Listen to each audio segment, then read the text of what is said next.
This podcast represents the individual opinions of Dr. Dmitry Bick, Dr. Stefan de Graaf, and the guests.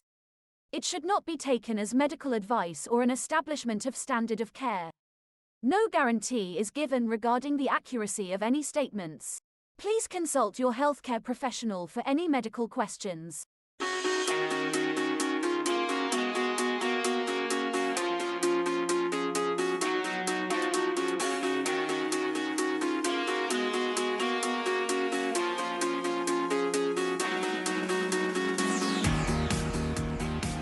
Steph, should we do a podcast on fear? Fear? I don't know. Fear. I'm afraid of what's coming next. Let's see. Let's hear it. I don't know. I think the entire city of Miami just... Oh yeah. I don't know. I'm shitting my pants, man. Like last night, that was a roller coaster, man. I mean, I love sports. I really, really love sports for the emotions, and but I don't want to be on the wrong side. I like it when I'm on the right side. You know, I liked it when Jimmy hit 3 free throws. That's when I like sports, right?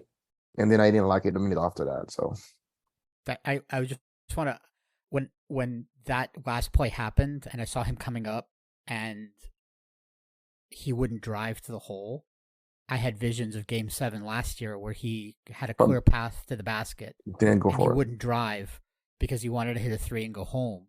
And it looked exactly the same. He wanted to hit a 3 and go home. He said he would take the shot. I have like an idea that he fantasizes over doing the same thing over and again. And Jimmy is so cynical.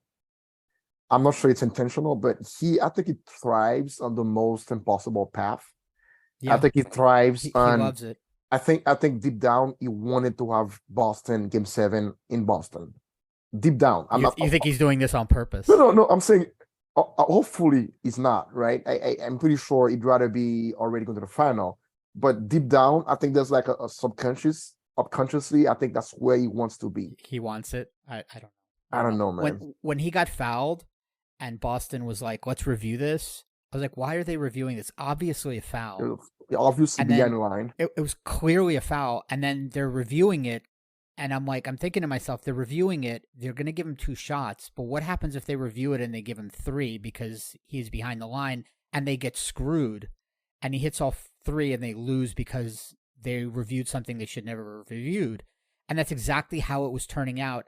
And I was like, I can't believe Boston just screwed themselves. Like Missoula he did like a rookie coach move where he should never have reviewed. It was clearly a foul.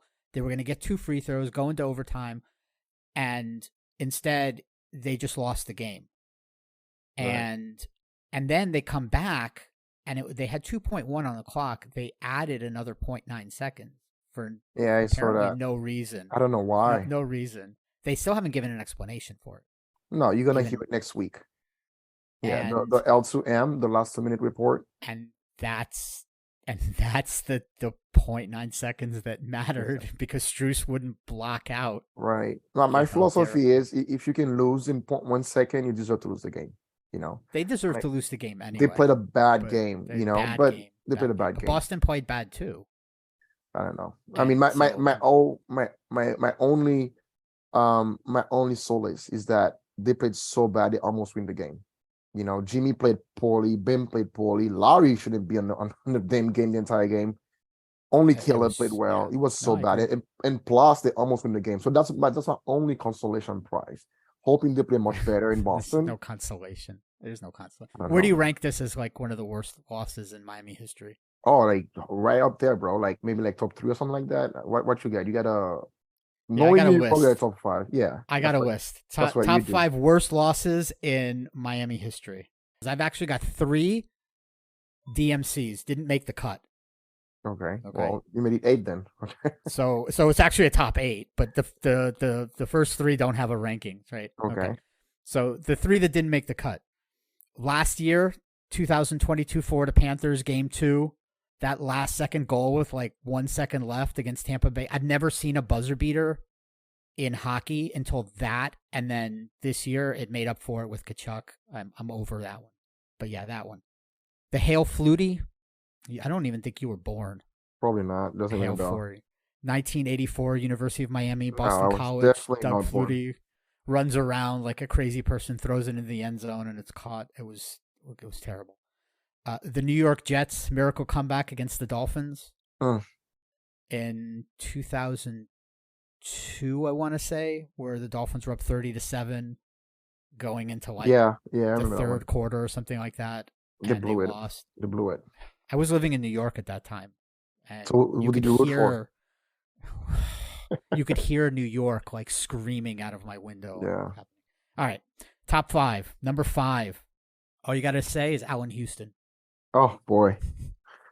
That shot, man. That's number 5. And that ruined my life. I mean, at the time, I was in medical school in Grenada, and that was just, it ruined my life. Number 4, 1994, Dolphins versus Chargers. Pete Stoyanovich misses a field goal. Yeah, how old were you? Like 7? Yeah. Yeah. No, maybe close to 8. You don't remember that? Do you remember that? No, I don't. I was like, 6, 7. Number 3, last night. Wow, last night. I can't wait to hear number 2, number 1. Last night was heartbreaking, man. We had the game. Like I was jumping, yelling in the restaurant. We had the game. The thing is, we didn't have the game. Well, we stole the game with 3 minutes left. We literally stole it. There was a tweet on the internet. There was a tweet on Twitter that I read. I don't remember who tweeted it, but it said, "I feel like I just opened all of my Christmas presents and started to play with the toys, and my mom took them away from me." Oh wow, that's a great tweet. That's exactly how I feel. That's a great tweet. Exactly. Yesterday I kept telling everybody I was with, like, count on Boston to blow the game because they never play a good second half. Never. It's terrible. Yeah. Tatum never play a good fourth quarter. He's gonna score 30 points in the first half, and that's it. And I was like, count on Boston to throw the game, and they did. They did, and that's their only thing that they can hope for in Boston is Miami's got to keep it close. Yeah, they can't go down 7 20. or 5. They can't go down 20 in the fourth quarter, and Boston is going to fold. Boston's going to fold. They can't. They always do that. They can't play. Yeah. But if they get I don't believe that Miami has a chance they're going to get blown out. But if they can keep it within 5, I believe in the fourth quarter, they're going to win because Boston's going to fold. The only way to win the game, Jimmy has to do Jimmy things. Jimmy's got to score 50. He's got to score 40 something, 5 steals, 8 assists, Right. Yeah. Right. All right, number 2. You were, I don't know how old you were, probably weren't even born, but 1988, University of Miami versus Notre Dame. Miami was the best team in the country, and they went into Notre Dame after a national championship the year before, and 2-point conversion, Steve Walsh threw it in the air, and Notre Dame knocked it down. I was 10 years old, 11 years old, and when UM lost in the 80s, it ruined my whole week. Like, I was ruined the whole week. Sports was that important to me when I was a kid, and University of Miami football was that important. And the number one worst loss in South Florida sports history is the Fiasco Bowl, man. Like, there's nothing worse than that. Miami won the national championship that year against the Ohio State. I don't care what the score says. I don't care whether Ohio State has the trophy. Miami won. The fireworks were going off. The game was over. Somebody got paid. You think so? Somebody got paid. And I'm saying that. Oh, wait. I gotta play something. Who needs 12 years of education, training, and $500,000? Throw away those medical degrees and speak as a regular person. The following opinions are not those of a medical doctor, professional, hospital, or institution. Okay, now I'm good. Somebody got paid off in that game. Okay. That game was fixed. That's not a medical advice. I agree.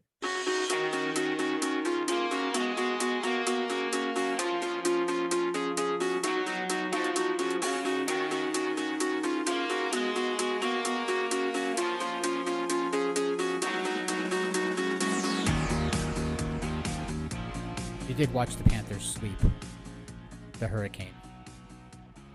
Oh yeah, I did. At least we have one team keeping us alive. They actually showed the Heat how to do it. Yeah. What we were going to talk about, we were going to go back to superstitions. When did we do superstitions?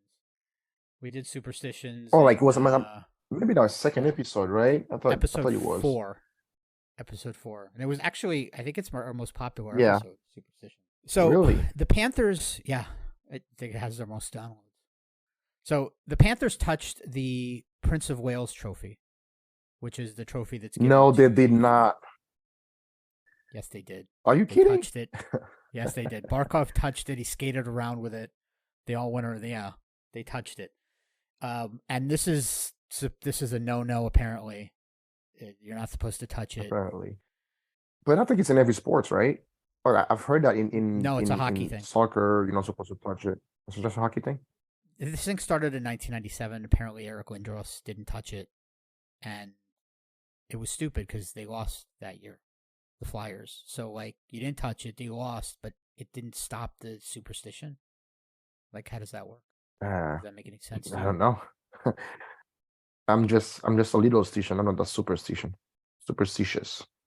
And the next year, Washington didn't touch it, and they also lost. So here's the thing about superstitions, right? We talked about this in episode 4, and if you want to hear superstitions and it was conspiracies and superstitions. So the superstitions for athletes is a way for them to try to control things that they can't control. I'm saying this as someone who did literally a superstition last night with 3 seconds left as Boston was inbounding the ball. I was on my knees. I was on my knees downstairs on the carpet, like in Muslim prayer. That essentially is what I was. And it didn't work. Thank you very much. Don't do that next time. Don't do it next time. Yeah. That's what I'm happened. not a Muslim. That's probably what happened. So I'm not part of Islam. So that's probably what happened. I needed to do something else. But anyway, as someone who doesn't believe in superstition, I do it too. Yeah, there was the other thing is when Jimmy was taking the free throws. When he hit the first free throw, I was lying on the couch, and I'm like, I need to move. I was too restless, and I'm thinking to myself, if I move, he's gonna miss. You know, I forced myself to sit on the couch, super restless, just so like he wouldn't miss. Right. No, I was gonna say, I mean, if you're talking about mental health, like you mentioned earlier, it helps you control what you can't control, but also, they can help us calm anxieties, right? And maybe feeling a little bit more secure in your own skin. But that's what happened to you yesterday. You were very anxious. You were very. Oh my God! And you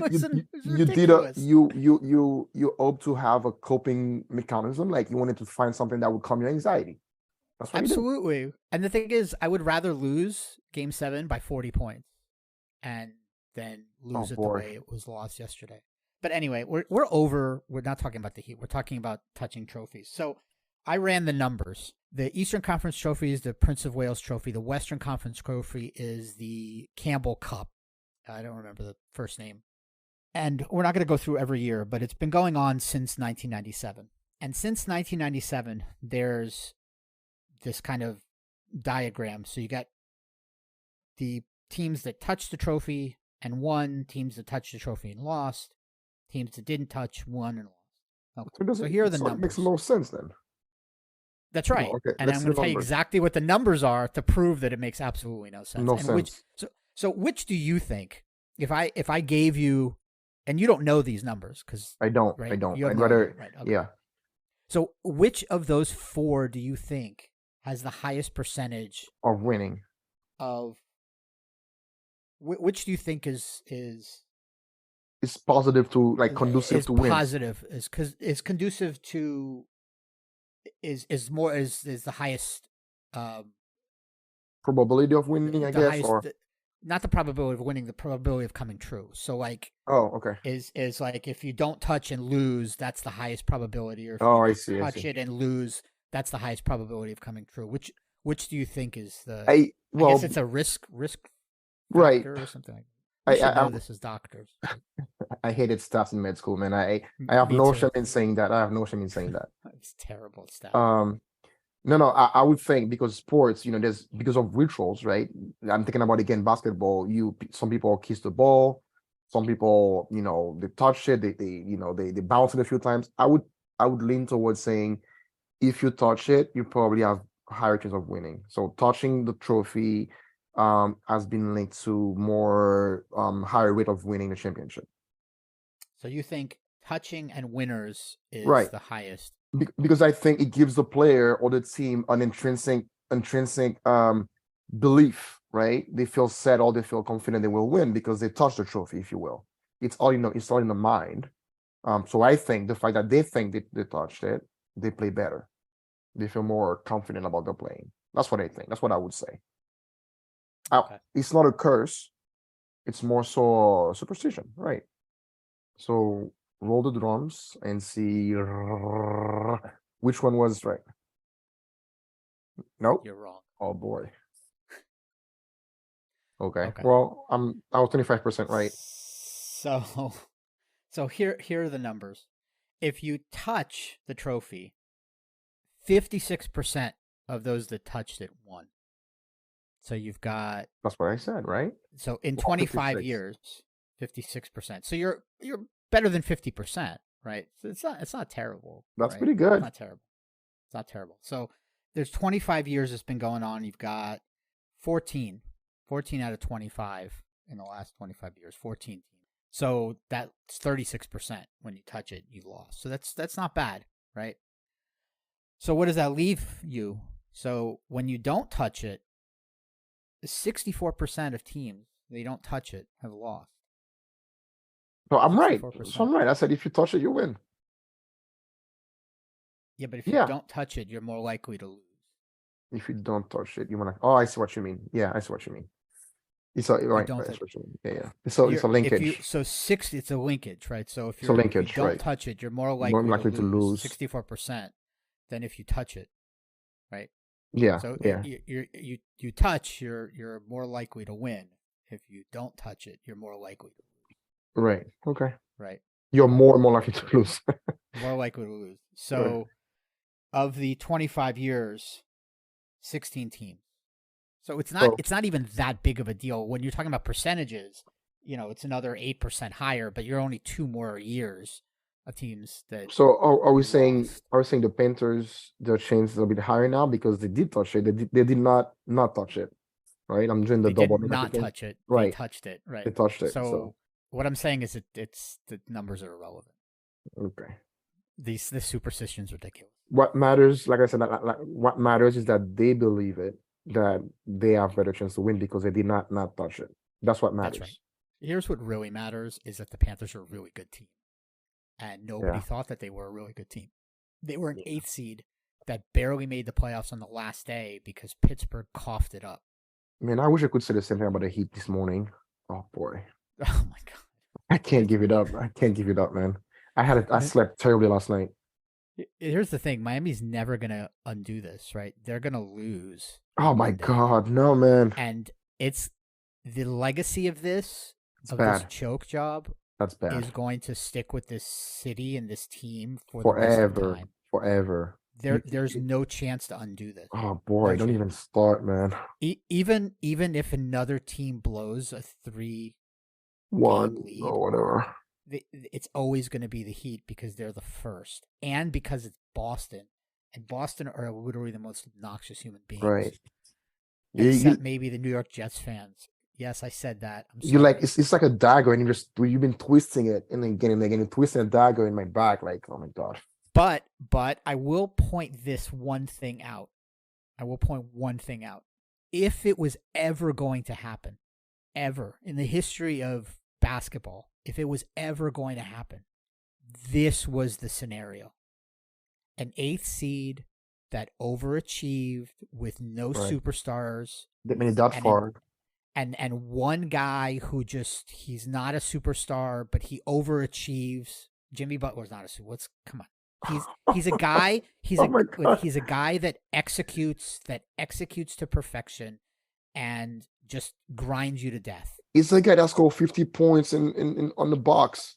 Fine, even if we accept that he's a superstar, he's not a super talent like like a Jordan or a Bird. Sure. He's just a guy that grinds you to death, right? Talent-wise, I agree. Okay, you know what I mean? He just he's grinds you to death, right? Okay, but one guy and a bunch of basically nobodies, an 8th seed who overachieved, who played a team of super talented guys who just are not that mentally tough.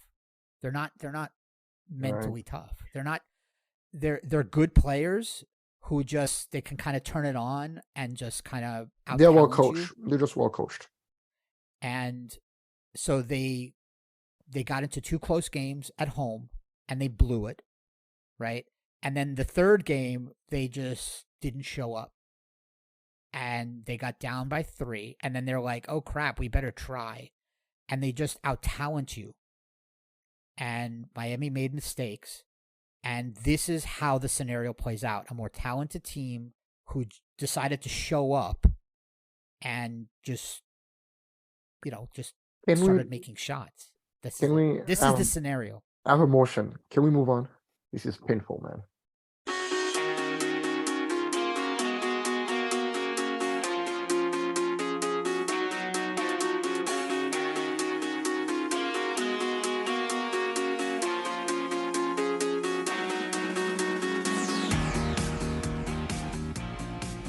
So, Ja Morant again. Surprise, surprise. You want to take this one? Yeah, I'll start with a little anecdote. I think it's been like 3 episodes in a row, 4 that we mentioned Ja Morant, but this time it's a bit more serious. Before I start, let me ask you: are you somebody that do you ever go back on what you say, or are you someone that says I stand behind what I say, I don't go back or whatnot? I don't. Are you at times a revisionist? Right? What's the word? Revisionist, right? Revisionist. Do you go back? I do. Okay, I do. Good. It depends on the situation, but I have. See, I don't have a problem. I'm not the guy that's like, oh, I've got to stand by what I say no matter what, Right. despite everything. Like these, like it's now in vogue, right? When you say something, you've got to stick to it no matter what, like a politician. Right. Good. Right? When new evidence comes in, you're allowed to change your mind. Good. It's Good. not a sign of weakness. It's a sign of intelligence. Good. I'm glad you're saying that. So I'm not gonna feel alone here. That being said, I'm not gonna change what I said. I want to make sure. However, I would admit that I do feel a bit queasy inside after the fact. I kind of feel like maybe I was too harsh on Ja Morant. And I do think that despite his behavior, despite his actions, I do not condone and actually do criticize him, his posse, his people around him. I still criticize him, but I do have to add that with what we know now, and we'll play the video, we'll play the sound, that the kid, he's dealing with some stuff. We don't know what it is. We don't know what it is. He's dealing with some stuff, and as a mental health provider, I can honestly say that maybe I'm a bit too harsh. Maybe I should be more, not necessarily patient, but have more of a leniency towards him and understand, or try to understand why he's behaving that way. I don't know all the details in his life. I don't pretend to know. However, as a human being, as a Black person, I'm frustrated. I'm very frustrated, and I think the last couple episodes I let my frustration out, and people could have heard me and feel my frustration. But with a little bit of context that we know now, I do think he needs help, and hopefully he does get the help he needs, and as soon as possible, preferably. And hopefully all this acting out is him crying for help, and somebody will give him the help he needs. Well, I've heard a lot of people talk about what it is that he could possibly be going through, and some of it is that he doesn't particularly care for the things that go on around being the celebrity basketball player, that he likes being the basketball player. He doesn't like the celebrity that goes along with it. Right. I don't know. I'm gonna try to measure what I say about him, because the honest truth is that we don't know what's going on in his life. I don't know what his dad is always there. I don't know what kind of influence his father has. I don't know. There's a lot we don't know. I don't know if he was like this before we know him, if he was like that kind of kid in school. I don't know if having money now and power and fame and feeling powerful, invincible, plays a role in what he's doing now. I don't know if his friends, people around him are influencing him. I don't know. I don't know if he's dealing with some stuff that he doesn't know how to channel his feelings. We don't know. I think that's pretty clear. Well, I don't know. So well, the reason we're bringing it up is because I mentioned context on Wednesday. So let's play this. Let's play this clip. This is from Undisputed, the beginning of Undisputed, that puts in context why we're bringing this up. Let's go back to Ja Morant. Police in Tennessee did a welfare check on him yesterday. That after the Grizzly star posted a series of pictures on Instagram saying he loved his mom, dad, and daughter, and a final picture of himself back to the camera with a caption that said, "Bye." You see, that's what makes me feel queasy inside. You know, I don't want heal on him. I don't wish any heal on him. I wish he get the help he needs. Obviously, I would hate to see him getting hurt, or God forbid he hurt himself. I would hate that, you know. And then the black people, black men in general, it's known that we have, you know, a tendency to hide our feelings inside. We don't want to look too weak or too needy or having to ask for help. It's a complex, and hopefully we can normalize people saying I need help. And I don't know if he actually says that to anybody, but it looks like that's him saying he needs help. It looks like that's him verbalizing his feelings. Maybe not in the right way. Hopefully he has somebody to go to and you know, express himself and talk about his demons. But I wish him the best. I wish him to get better. I wish that he gets right person on his way and then help him out. Doesn't matter how long it takes. Basketball at this time seems like not unimportant right now. Basketball and money and fame, this life matters more than all this kind of stuff. So, well, that was the concern, is that, you know, when people post things like that and say things like that, the concern is suicide, right? And that's why they did a welfare check. You want to go into what a welfare check is real quick? Yeah. So, well, people might not know, but it's totally appropriate to call law enforcement, and for, you know, on behalf of a friend or a family, somebody you care about. You might worry about them hurting themselves, or you might believe they're about to hurt themselves. Then you call the police and you say, I'm worried about them hurting themselves, or they're in danger or whatnot. It's not an arrest. It's not a record. It's not nothing lawfully binding. It's just like somebody knocking on your door and making sure you're okay. That's right. And so the police went over there and they said he's perfectly fine and that he was just taking a break from social media. That's an interesting way to say you're going to take a break from social media. There are other ways to say that. I believe that Drummond, we mentioned that in one of our episodes. Andrew Drummond actually posted, I'm going to take a break from social media for my mental health. He actually said that, right? So that's right. And we did an entire episode on social media because of Andrew Drummond saying that. Subsequently, the APA came out with their social media awareness thing, or the notice, or like a couple of weeks after we did that. That's right. We're a little bit ahead of the game, but we're not going to pat ourselves on the back for that. The reason we wanted to bring this up was, you know, to talk about a little bit about behavioral stuff in athletes and how that looks in general towards diagnostic stuff. Now, if there are any practitioners that are listening to this, I know exactly what you guys are thinking. You guys are hearing the footsteps from the grave. I don't know. Is he dead? I don't know. Already? Oh, Goldwater of Barry Goldwater. He's coming to get us. He's coming to get us, and his rule. It's not his rule. It's actually the APA rule. Well, but named after him, right? But you know, is it really a rule? Is it really a rule? We can debate that, but I'm not ready right now to diagnose Ja Morant. I'm not about to do that. Well, let's do this. Some rules weren't meant to be broken, but what if they're just guidelines? Time for Goldwater Rules. Yeah. What if they're just guidelines? You know, they're in the ethics code. Right. Okay. Both APA psychiatry and APA psychology. Right. But that's what I just said, is that they're ethics guidelines.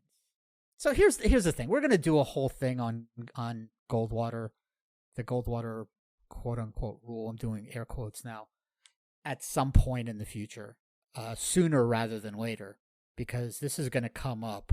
Right. We're going to discuss personalities in this show, you know. Yeah. It's going to come up more often than not. So we're going to do an entire thing on Goldwater, probably 20, 30 minutes on it. But for the purposes here, we're not going to diagnose anybody. No. We're just not. We didn't do any personal interviews. We're basing all of what we're doing here on from public knowledge. Right? Public knowledge. And we're going to use criteria in general. Okay. I think we should say we will discuss we might want to discuss diagnoses, but not diagnosing anybody, if That's you will. right.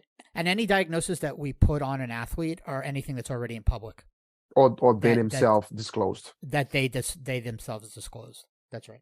Okay. So the two that I wanted to mention specifically was borderline personality disorder and bipolar disorder.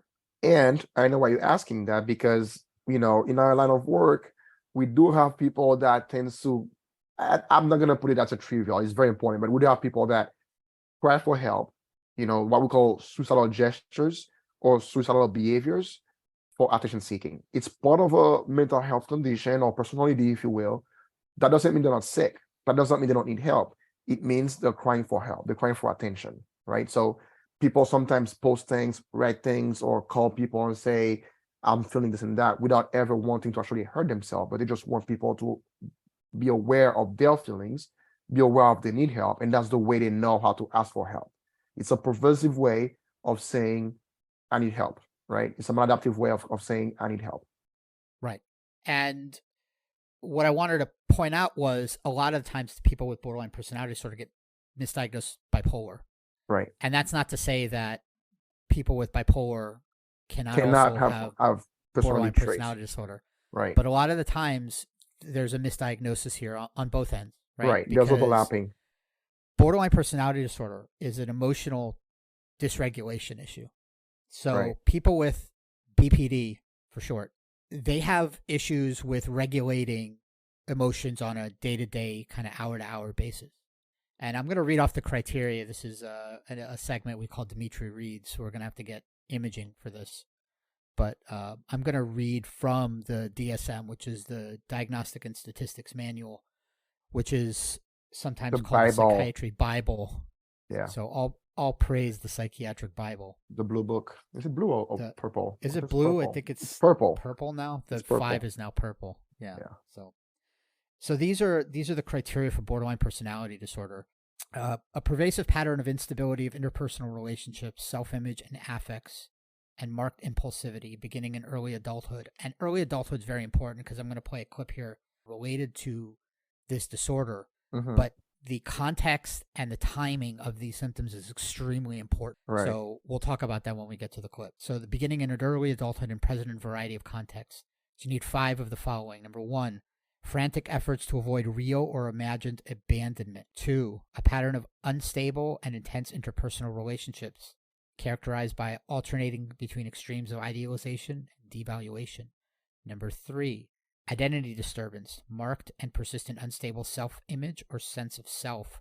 4, impulsivity in at least 2 areas that are potentially self-damaging, like spending, sex, substance use, reckless driving, binge eating. Mm-hmm.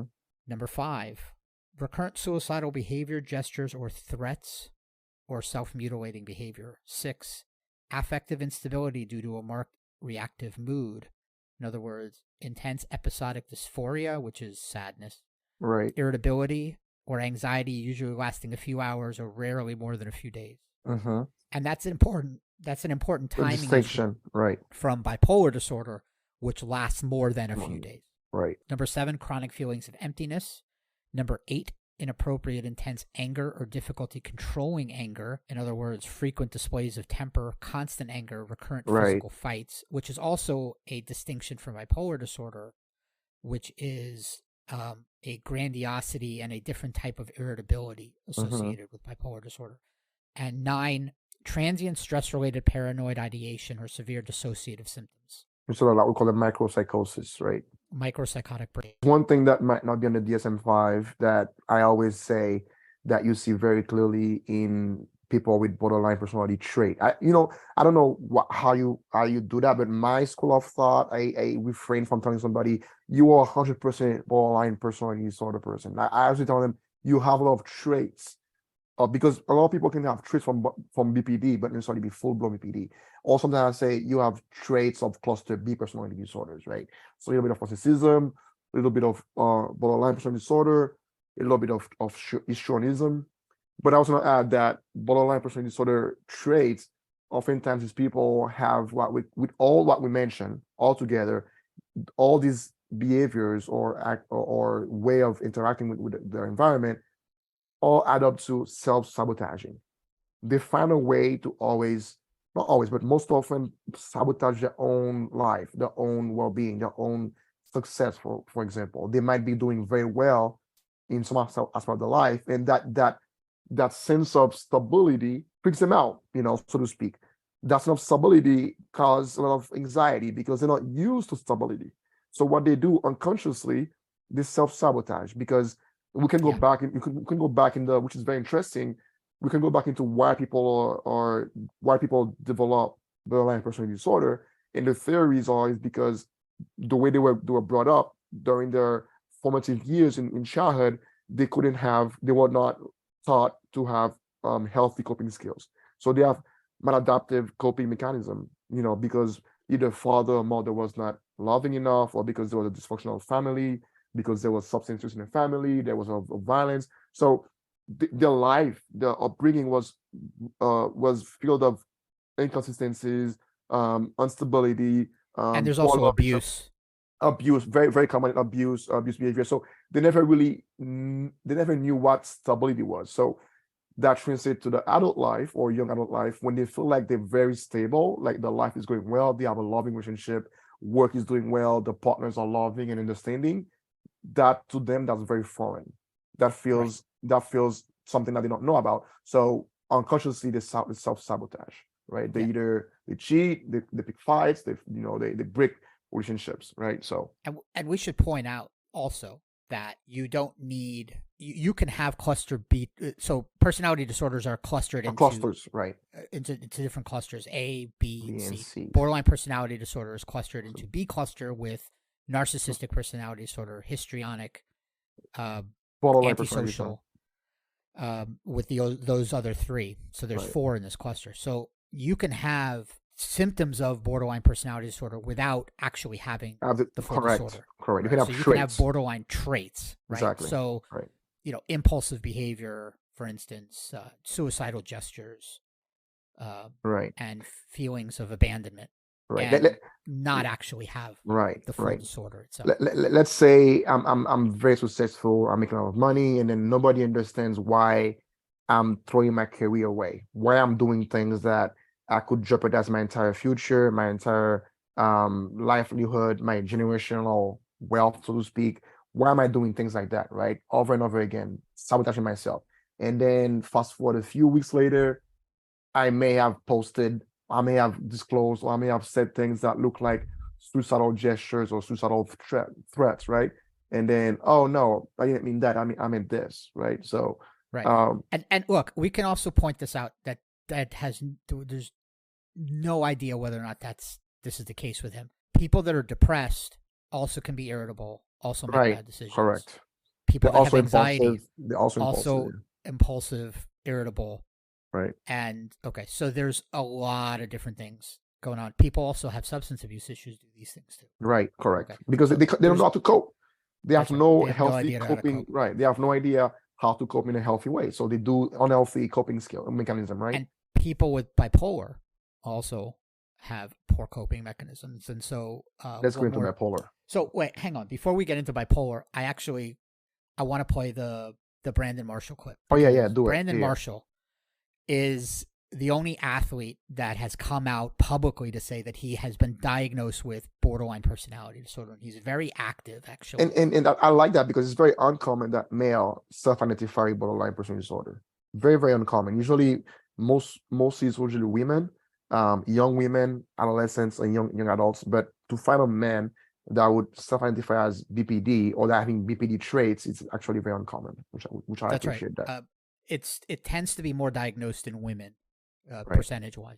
So this is Brandon Marshall talking about. The question was asked, what is it like to have BPD, and this is his answer. I actually found this answer pretty funny. This is from CBS Mornings. Now, you touched on it a little bit, but borderline personality disorder, for those who don't know what it's like in the day of someone that might be dealing with that, break it down. emotional disorder. Ricky Williams, legendary running back. I came in one day. I said, Ricky, you think I got a problem? You think something's wrong? He said, Brandon, no. You know Ricky's voice. He said, Brandon, no, I don't think that something's wrong with you. I just think you say the things that we all want to say and shouldn't say, right? And I probably still get that a little bit, but it was that being able to navigate through any stress, any emotions, self-regulate, get yourself back down to baseline, right? Like that's what dialectical behavior therapy helped me do, get those skills and tools. Mentalization therapy, be able to sit back and process. So that's a man, that's a black man that's been in therapy. It sounds beautiful. That guy, you can tell he's been in therapy. Yeah. Right. So I love that. I love that. The Ricky Williams voice. Right. It's like he said he should be an ambassador for DBT. That other people think, right? He should be an ambassador for Marshall Lenihan, right? For DBT. Oh yeah. For DBT. DBT is the recommended therapy for borderline personality disorder. Basically, the theory is that your mind sort of splits in two, into this emotional brain that has taken over your life, and the thinking brain is kind of off to the side, and DBT sort of integrates them back together and has your emotional brain sort of take a step back to your thinking brain and get your thinking brain kind of going together. And he called it an emotional disorder, which is it's sort of what it is. Right, it is, right. You don't typically people would just react to things without even thinking. So it's sort of in BPD sort of a reaction. There's very little thinking. It's sort of a erratic reaction, anger outburst, you my friend today, tomorrow you're gonna pick up my phone call, you're the worst person in the world, and the day after, oh I love you, and the day after I hate you. So but there's very little thinking into it. So yeah. Right. So why is it misdiagnosed sometimes as bipolar? Is because of the moodiness. Right. People with mood lability. They have this swinginess of mood instability. So you never really know what kind of person you get. They'll wake up and they'll be depressed, and then they'll come into work and they'll be anxious, and then they'll be angry, and then and the family would say they always feel like they're walking on eggshells around them. They don't know how to approach them in the morning. That's right. They have to wait. The family would say, I don't know what I'm getting today. Right? I don't know how I'm gonna get today. Right. But bipolar is a very distinctly different thing. The mood is constant, and it's constant for longer than someone with borderline traits will have a mood. Right. And the extremes are much, much further too. It's wider extremes, right? The range is much, much wider. Correct. So again, Dmitry reads, this is from the DSM, this is the bipolar criteria. So to have bipolar disorder, and this is a little bit odd, but to have bipolar disorder, you really only need a manic episode. You actually do not need a depressed episode. The theory is here that once you have the manic episode, the depressed episode's on its way. Or you've had it without knowing what it was. Or you've had it. Yeah. You never knew how to label it. You didn't know it. You had it, but we didn't label it. You dealt with it, right. So, but if you have a manic episode, you are, by definition, bipolar. Right. And bipolar 1. Right. Because there's bipolar 2, there's psychothymia. Right. So this is bipolar 1. This is the definition of a manic episode. A distinct period of abnormally and persistently elevated, expansive, or irritable mood, and abnormally and persistent increased goal-directed activity or energy, lasting at least 1 week, and present most of the day, nearly every day. Remember, these are time criteria different than borderline personality disorder, right? Which is less time. Right. This has to be at least a week. So we're talking about 7 days. Right. 6 days, 7 days. Present most of the day. So it can't be an hour or two of the day. It's got to be most of the day, nearly every day. That's A criteria. B criteria is during the period of mood disturbance and increased energy or activity, 3 or more of the following symptoms. 4, if the mood is only irritable, are present to a significant degree. And I get that a lot of this stuff is subjective. What is significant, right? But, that's what. I'll go into it after. I'll go into it. So to a significant degree and represent a noticeable change from usual behavior. So it's got to be different than they normally are. All right. Number 1, inflated self-esteem or grandiosity. Number 2, decreased need for sleep. In other words, feels rested only after about 3 hours of sleep. Number 3, more talkative than usual or pressure to keep talking. Number 4, flight of ideas or subjective experience that thoughts are racing. So the person feels like their thoughts are going fast. Number 5, distractibility. In other words, attention too easily drawn to unimportant or irrelevant external stimuli as reported by the person or observed by other people. Number 6, increase in goal-directed activity, either socially, at work, school, or sexually, or psychomotor agitation, which is purposeless or non-goal-directed activity. Number 7, excessive involvement in activities that have high potential for painful consequences. So this is similar to the borderline criteria of impulsivity, but it's not quite the same. It's a little bit more extreme, right? Engaging in unrestrained buying sprees, sexual indiscretions, or foolish business investments. That's some examples of the criteria. So 3 of those, 7 or 4 if the mood is only irritable. Because the mood in bipolar is euphoric. It's happy. Right. You're super happy. Super happy. You feel elated. People who are not psychiatrists or psychologists, who have never worked in a hospital, you never really see this. You don't see it. You don't see it. It's, people come into my office and they say, well, I'm bipolar, and they're disappointed almost when I tell them that they're not. No, not right. Or their family member is not, and they say, well, how do you know that? I'm glad you're bringing it up. And I'm like, look, not only am I trained to know what this is as a doctor, but it's, I could describe it to you, but it's one of these things that you kind of have to see. Right. Once you see it, yeah. Once you, it's like the Supreme Court described pornography. Right. I can't describe it to you, but you know it when you see it. You see it, right? Right. You know it when you see it. If you go into a hospital and you see a manic person, you'll never make a mistake. Right. No. It's true. When I'm on call, I work in the hospital and I worked in the emergency room. I can actually look at somebody for literally under a minute and say, that person is manic. Because experience will tell you. And you mentioned 2 words. You mentioned significant and extreme. So I like to tell people that when they ask me that same question, I'm a bipolar. Because, parenthesis, bipolar has been used colloquially, culturally to describe people that have anger issues, right? Which is wrong. People will come to my office, oh, my husband is bipolar because they always fight with me. Oh, my wife is bipolar because she doesn't know what she went for dinner. And then she does this, she goes that.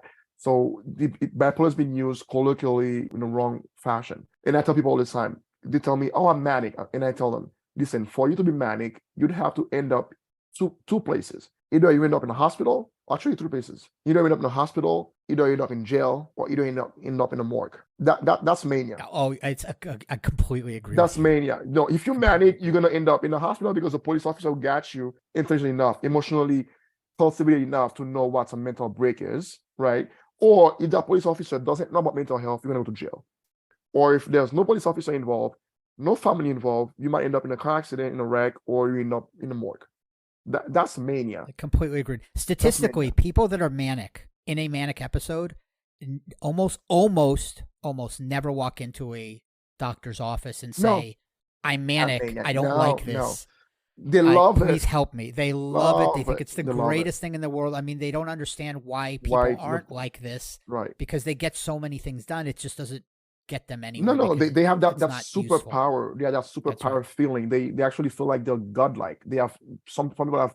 They feel like they can fly, and either the family brings them because they've been going, like you said, 7 days like this, not sleeping, talking very fast, having a pressured speech, behaving, weird fashion, undressing themselves, being sexually promiscuous, blasting the families, saving. 70% of people that have bipolar disorder come into doctors' offices when they're in the depressed phase. Because they don't like the depressed phase.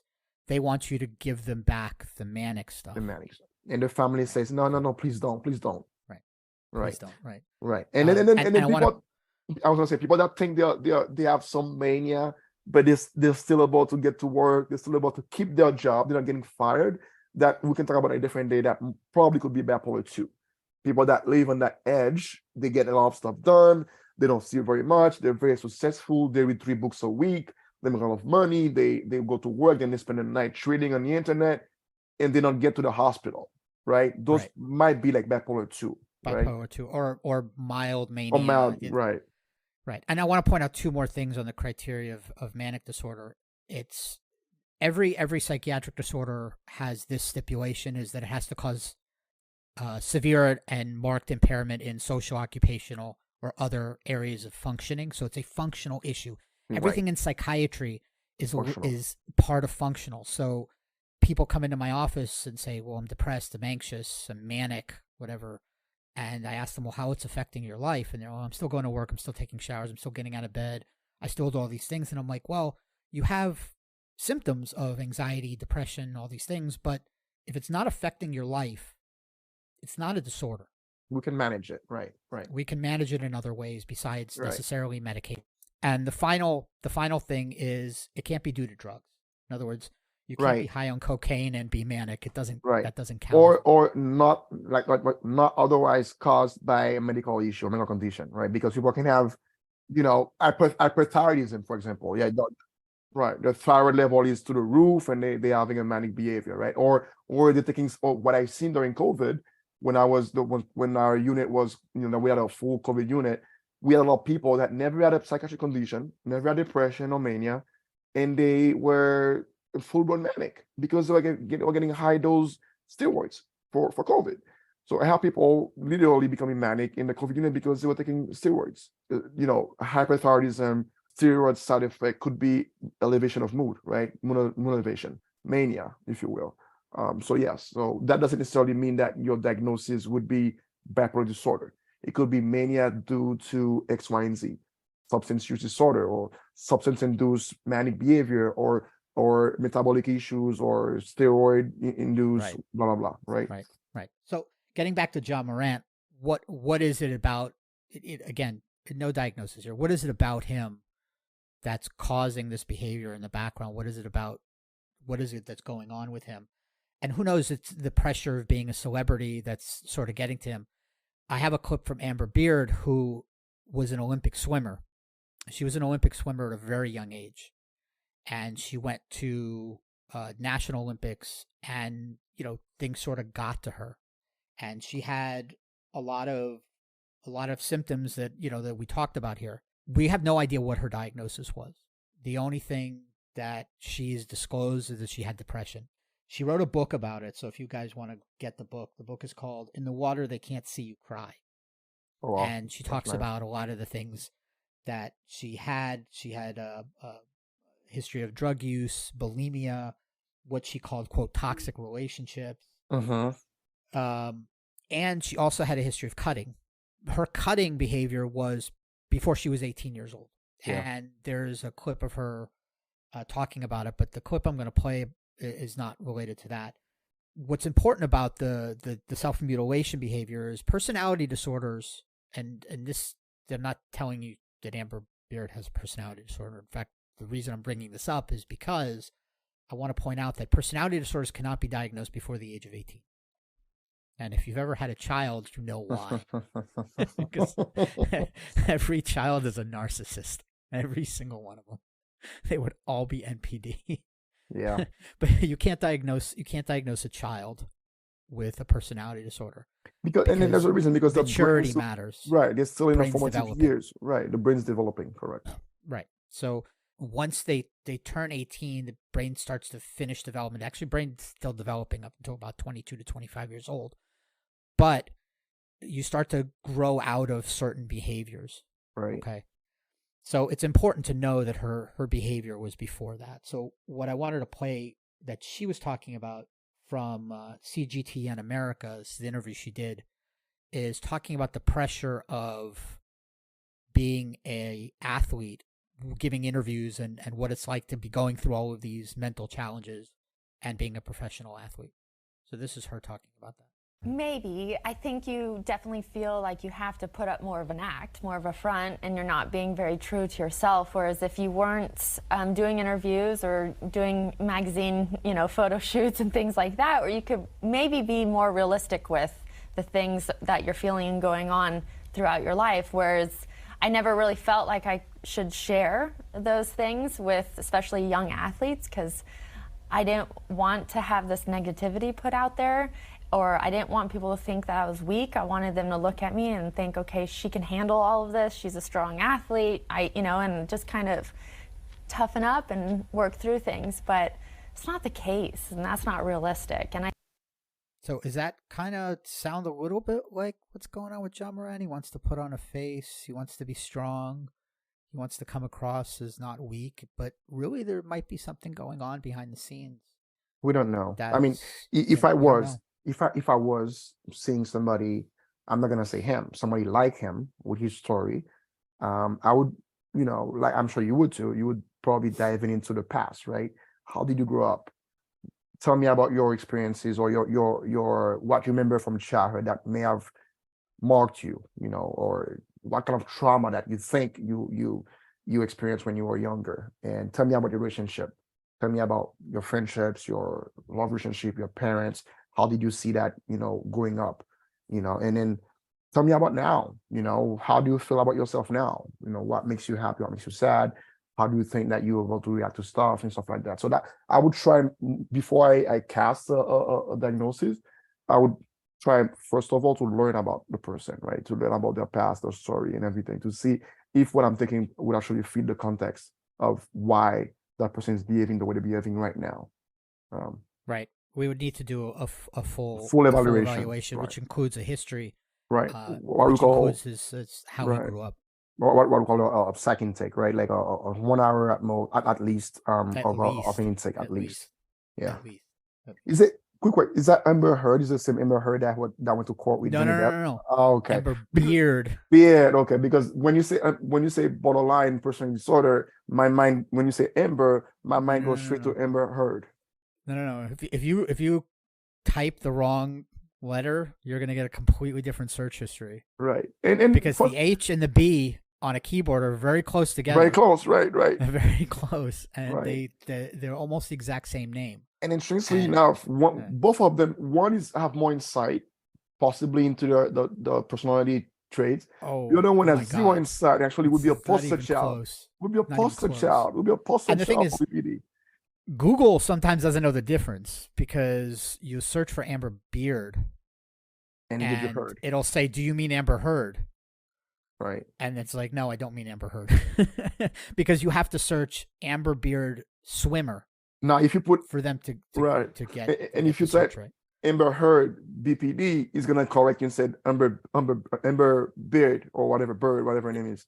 No. When you search Amber Beard swimmer, you get the search that I was going for. Right. And there's no mention of BPD because she's never been diagnosed with that. Right. We're not diagnosing with that. The only thing she's ever disclosed is depression. Okay. That's it. Yeah. And I didn't read the book, so I can't tell you if it's in there either. Okay.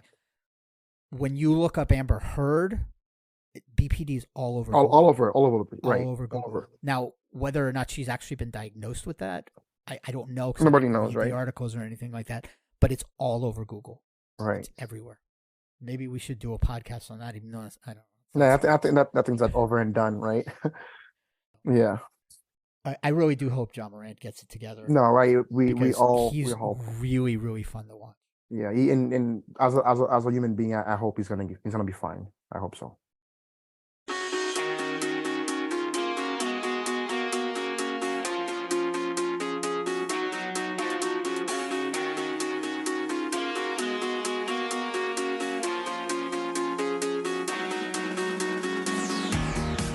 It's that time again.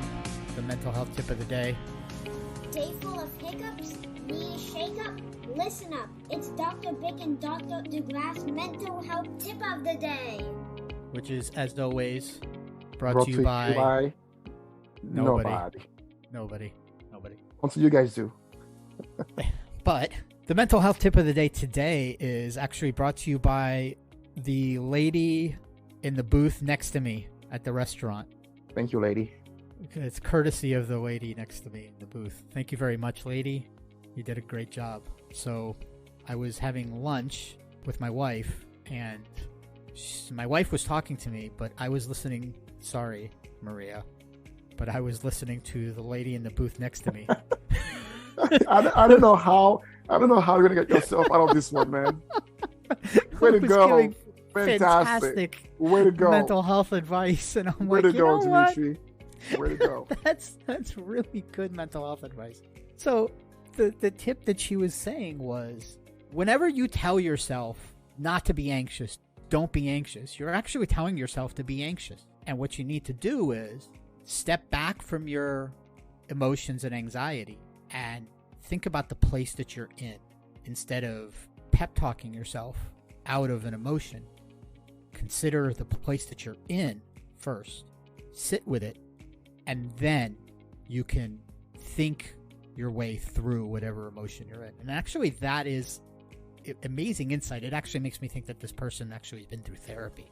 Yeah. Because it's actually a skill to sit with your feelings. This essentially is what that is. Right. I mean, if I didn't know any better, I would say talking about mindfulness, right? Mindfulness is when you sit and you actually appreciate everything in the moment. It's simple stuff. The way, let's say the booth, the way your back is pressing on the booth, the way your sole are touching the floor, the smell that you smell in restaurants, the sound that you hear, the way the texture of your clothes feel in your skin. And when you get into this kind of mindfulness, the mindful thinking of things that you take for granted, it actually relaxes you because your mind is no longer as occupied and busy with your anxieties.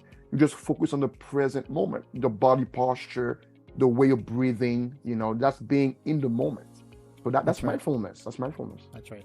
I'm getting a sense of deja vu. Have we done this one before? No, I think probably with your patient, you have done it this week, maybe. Maybe. Maybe. The thing about doing a mental health tip of the day every week is... We'll do it again. That's fine. I'm not sure if we're repeating ourselves before. That's okay. That's okay. But this was a good one. So if we are repeating ourselves, this is a really good one. So you guys, you're going to have to That's a good one. That's a good some one. of these ones. This is a really Yeah. good. And every time update. But I was going to say, every time you tell yourself you have to do something, you already lose that relaxing part. If you have to do something, that's right. So you already lose that relaxed part. That's forget right. about it, right? That's right. So, sort of an update for this podcast is that we are moving towards making video. That you are actually going to see our face at some point. Wow, I need to find another face, man. And I know. That's you short notice. That is short notice. What am I going to do with this face? we do have a YouTube channel, and these podcasts are up on the YouTube channel. They are audio only right now, but we are going to be in vivid HD because I know you just can't wait to see us both. So that's coming in the future. We don't know when, but it is on the way. And near future, that's not too near. Not in the near future. That's not too. In the meantime, subscribe, give us feedback. Yeah. Or share that stuff. Tag us, share us, tag us. We're on Twitter, Psych Effect Pod. We're on Instagram, Psych Effect Pod. You're on Podbean. On LinkedIn, Podbean, Spotify. You're on everything, I guess. Apple. Everything, everywhere you get your great podcast. YouTube. Yeah. We need to be on all your friends' phones. That's what we need to do.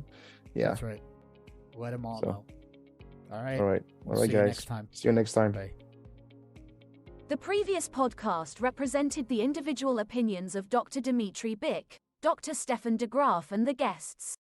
It should not have been taken as medical advice or an establishment of standard of care. No guarantee is given regarding the accuracy of any statements. Please consult your healthcare professional for any medical questions.